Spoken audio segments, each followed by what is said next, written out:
31 जुलाई 2024 की सुबह तड़के ईरान की राजधानी तेहरान में हमास के मुखिया इस्माइल हानिये की हत्या हो गई थी और ईरान के इस हत्या का आरोप इजरायल पर लगाया गया था और इजरायल से बदला लेने की कसम खाई थी। उस वक्त ईरान के सुप्रीम लीडर अयातुल्लाह खामेनेई ने कहा था कि इजरायल को सजा देने का एक कठोर मैदान तैयार हो चुका है। हालांकि इजरायल पर हमले को लेकर ईरान के नेताओं में आपसी फूट की बात सामने आई थी, क्योंकि राष्ट्रपति मसूद पेजेश्कियन के सुप्रीम लीडर अयातुल्लाह से कहा था कि इजरायल पर सीधा हमला करने के बजाय उसके बंदरगाह या फिर इराक या सीरिया में उसके सैन्य ठिकानों पर हमला किया जाए।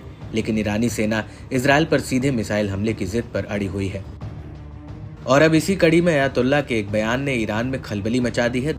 दरअसल अयातुल्लाह ने अपने एक बयान में कहा कि अगर हम सब पीछे हटे और इजरायल को बिना सजा दिए जाने दिया गया तो यह ईश्वरीय प्रकोप होगा।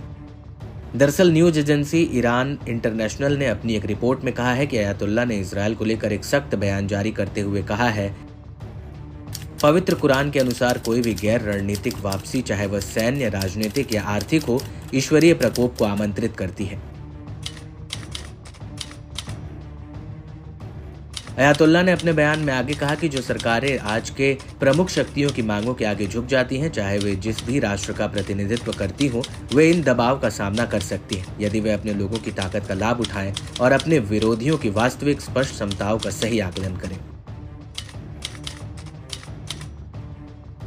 वहीं अगर ईरान के राष्ट्रपति के स्टैंड की बात की जाए तो उन्होंने सार्वजनिक रूप से इजरायल पर हमले को लेकर सुप्रीम लीडर की हाँ में हाँ मिलाई। ईरानी राष्ट्रपति पेजेश्कियन का कहना है कि ईरान को जवाबी हमले का अधिकार है। हम युद्ध नहीं चाहते हैं, लेकिन इजरायल की आक्रामकता के खिलाफ हम उसे दंडात्मक सजा देने के लिए प्रतिबद्ध हैं, तो वो ईरान को छोड़ेगा नहीं।